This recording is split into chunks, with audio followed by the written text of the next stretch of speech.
নমস্কার সবাইকে। আজ আমি একটা করলার নতুন রেসিপি করে দেখাচ্ছি। রোয়াটা একটু বেটে ভিজিয়ে নিতে হবে, তারপর একটু বেটে নিতে হবে। বেটে নিয়ে তাকে নুন হলুদ দিয়ে একটু মাখিয়ে নিতে হবে। নিলাম করলাগুলোকে লম্বা লম্বা করে কেটে নিলাম, আলু লম্বা লম্বা করে কেটে নিলাম, তেল দিলাম,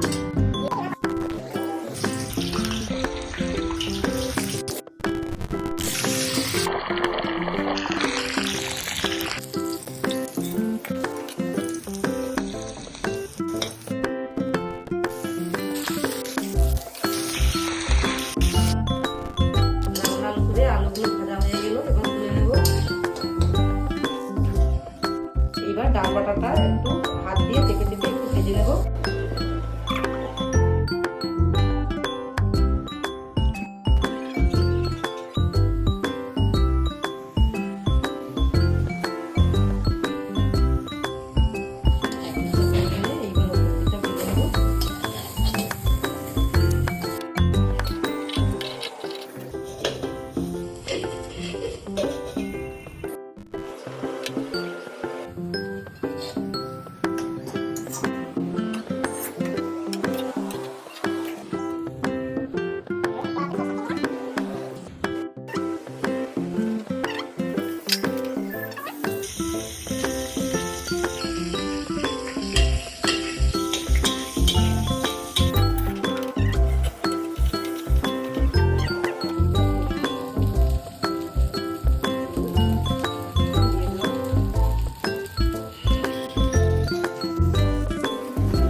এরকম মাখা মাখা হলে নামিয়ে দিতে হবে।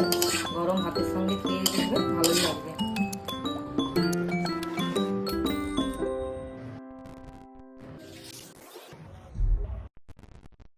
ছোটু